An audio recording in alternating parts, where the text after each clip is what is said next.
नमस्कार दोस्तों, मेरा नाम आदित्य है और मेरी ये नई वीडियो है। वीडियो शुरू करने से पहले मैं ये बता देना चाहता हूँ कि मैं ये वीडियो किसी धर्म के पक्ष में नहीं बना रहा हूँ और ना ही मैं किसी धर्म का अपमान करना चाहता हूँ। मेरा मकसद सिर्फ ये है कि जिस पशु की मैं आज बात करना चाहता हूँ उसे इस देश में सही दर्जा मिले जिसकी वो हकदार है।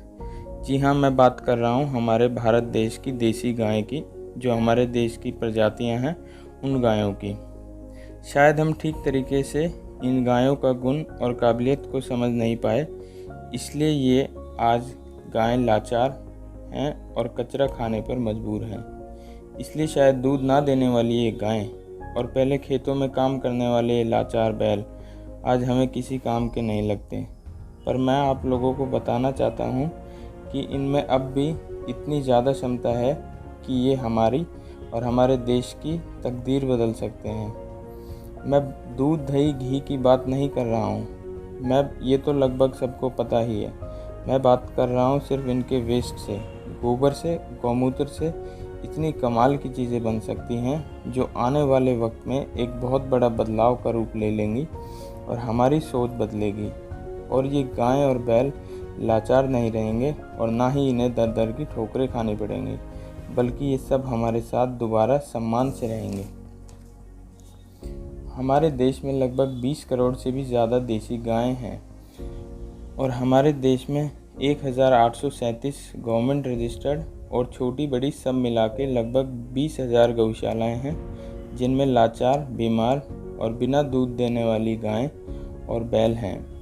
आज ये गौशालाएँ श्रद्धालुओं के दान से चल रही हैं, पर अब भी काफ़ी गौशालाओं की हालत कमज़ोर है और अब भी काफ़ी गायें और बैल लाचार और आवारा ही घूम रहे हैं। तो अब अगर मैं कहूँ कि ये सब देसी गाय और बैल आपकी और हमारी देश की प्रकृति, सेहत और आमदनी और देश की इकनॉमी में बहुत बड़ा योगदान निभा सकती है, तो शायद आप हैरान हो जाएंगे। तो मैं आपको एक एक करके समझाता हूँ और मेरी इस वीडियो में आगे जो भी मैं फ़ोटोज़, जो भी प्रोडक्ट, जो भी चीज़ें दिखाऊँगा वो सब देसी गाय के गोबर या गौमूत्र से बनी हुई है, जो कि प्रकृति के लिए, हमारी सेहत के लिए और हमारी आमदनी के लिए और हर चीज़ में लाभकारी है। हमारे देश में रोज़ लगभग 25,000 लोग मर जाते हैं और मानते हैं कि उनमें से 60% लोगों के अंतिम संस्कार में अग्नि का उपयोग होता है और एक आदमी के लिए एक पेड़ लगता है तो रोज़ 15,000 पेड़ काटने पड़ते हैं। और यहीं अगर देसी गाय के गोबर का इस्तेमाल किया जाए तो रोज़ 15,000 पेड़ कटने से बचाए जा सकते हैं और साल में लगभग 55 लाख से भी ज़्यादा पेड़ कटने से बचाए जा सकते हैं। जी हाँ, ये बहुत बड़ा योगदान होगा प्रकृति के लिए हमारी देसी गायों के द्वारा। और अंतिम संस्कार में इस्तेमाल होने के बाद जो गोबर की राख बचती है वो भी पेड़ों में, खेतों में और सरकारी ग्रीन बेल्ट एरिया में इस्तेमाल की जा सकती है। इसको गौशाला वाले आगे इस काम में बेच सकते हैं। तो ये तो हुई प्रकृति के फ़ायदे। अब मैं बात करता हूँ सेहत से जुड़े फ़ायदे। देसी गाय के गौमूत्र के बहुत फ़ायदे हैं। हमारे को लगभग सबको पता है, आजकल बड़े बड़े ब्रांड्स देसी गाय का गौमूत्र बेच रहे हैं। यहाँ तक कि कैंसर जैसी बड़ी बड़ी बीमारियों में भी इसका प्रयोग किया जाता है। और देसी गाय के गोबर की जो चीज़ें हैं कंस्ट्रक्शन के काम में, पेंट के काम में काफ़ी यूज़ आ सकती हैं आने वाले टाइम में। ईंटें भी बनने लगी हैं देसी गाय के गोबर से और प्लास्टर बनता है और काफ़ी चीज़ें हैं जो इकोनॉमिकली और एनवायरमेंटली भी बहुत अच्छा है हम लोगों के लिए, जो कि एंटी बैक्टीरियल है, एंटी वायरल है और हमारा एनवायरनमेंट क्लीन करता है आसपास का। लोग सोच रहे होंगे कि टेक्नोलॉजी के ज़माने में ये देसी गाय का गोबर और गौमूत्र क्या जगह बना पाएगा। तो मैं आप लोगों को बता देना चाहता हूँ कि देसी गाय का गोबर दुनिया में सबसे सस्ता और सबसे अच्छा ज़रिया है रेडिएशंस को रोकने का, जो आज हमारे मोबाइल फ़ोन्स, इलेक्ट्रॉनिक डिवाइसेस और इलेक्ट्रिकल अप्लायंसेस से निकल रहे हैं। देसी गाय का गोबर आपके घरों में या जहाँ भी आप चाहें वहाँ बहुत ही अच्छा और सटीक काम करता है रेडिएशंस को रोकने में। और ऐसे बहुत सारे फ़ायदे हैं देसी गाय के गोबर और गौमूत्र के, जो कि साइंटिफिकली सही सिद्ध हुए हैं और इसके प्रमाण भी बड़े बड़े वैज्ञानिकों ने दिए हैं। अब मैं आप लोगों को कुछ और अद्भुत चीज़ें दिखाना चाहता हूँ जिसको देखकर आप अंदाज़ा लगा सकते हैं कि देसी गाय के गोबर और गौमूत्र से क्या क्या किया जा सकता है, क्या क्या चीज़ें बन सकती हैं।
जो भी चीज़ देसी गाय के गोबर और गौमूत्र से बनेंगी वो देश में हर जगह बेची जा सकती हैं और बल्कि पूरी दुनिया में भी इसकी सप्लाई की जा सकती है। पूरे दुनिया में वर्ल्ड वाइड बेची जा सकती हैं, जिससे कि गौशालाओं को बहुत बड़ा कारोबार मिलेगा। और मैं ये बताना चाहता हूँ कि सब गौशाला ये सब काम कर सकती हैं। इनसे जीवों की हालत और सुधरेगी और गौशालाएं भी सक्षम होगी और देश की इकनॉमी में अपना बहुत बड़ा योगदान भी दे पाएंगी। और जिस दिन ये 20,000 से ज़्यादा गौशालाएं एक फैक्ट्री, एक प्लांट का रूप ले लेंगी, प्रोडक्शन होने लगेगी, तो हम सोच भी नहीं सकते कि ये कितना बड़ा बिजनेस बन सकता है और हमारे देश के आने वाले कल की तकदीर बदल सकता है। हम अंदाज़ा लगाते हैं कि अगर एक गाय महीने में 5,000 रुपये भी कमाएगी तो ये महीने में सब गायें मिलके लगभग 1 लाख करोड़ रुपए की आमदनी दे सकते हैं और साल में लगभग 12 लाख करोड़ रुपए की आमदनी दे सकते हैं, जो शायद बहुत बड़ा बदलाव होगा देश के लिए और हम सब के लिए। और काम करने से पहले और काम करते वक्त ये ध्यान रखना है कि जीवों को कोई कष्ट ना पहुँचे, जीवों को कोई परेशानी ना हो। और सरकार को भी इस पे अपनी नज़र रखनी चाहिए, NGOs को भी इस पे अपनी नज़र रखनी चाहिए और जो भी व्यक्ति या जो भी गौशालाएं ये काम करें उनको भी ये ध्यान रखना है कि जीवों को किसी भी प्रकार का कष्ट ना पहुँचे। जो भी व्यक्ति ये काम करना चाहता है और काम कैसे शुरू करे, काम की डिटेल नॉलेज और क्या कर सकते हैं मार्केटिंग से रिलेटेड या कोई भी डिटेल्ड चीज़ इस चीज़ से जुड़ी हुई चाहता है तो मुझे बता सकता है, मुझे कांटेक्ट कर सकता है, कमेंट बॉक्स में मुझे मैसेज कर सकते हैं आप। और मार्केटिंग से रिलेटेड, सेल्स से रिलेटेड, प्रोसेसिंग से रिलेटेड और पैकेजिंग, प्रोडक्ट की जो पैकेजिंग है उससे रिलेटेड आपको पूरा ध्यान रखना है ताकि परिणाम अच्छे आएँ। तो अब हमको आने वाले वक्त में बहुत बड़ा बदलाव लाना है और हमारी ये देसी गाय दोबारा कचरा खाने पे मजबूर ना हो, ऐसा कुछ काम करना है। और उम्मीद करते हैं कि आने वाले वक्तों में ये बहुत बड़ा बदलाव होगा देश के लिए और हमारे देश की सभी देसी गायों के लिए। और बहुत बहुत धन्यवाद। और मेरे को उम्मीद है कि आपको मेरी वीडियो पसंद आई होगी और मेरी वीडियो को लाइक करें, शेयर करें और चैनल को सब्सक्राइब करें। मेरे चैनल का नाम है ह्यूमैनिटी बाय आदित्य, इसको प्लीज़ सब्सक्राइब करें। और उम्मीद करते हैं आने वाले वक्तों में इन गायों की आंखों में आंसू नहीं बल्कि चेहरे पे खुशी होगी। धन्यवाद।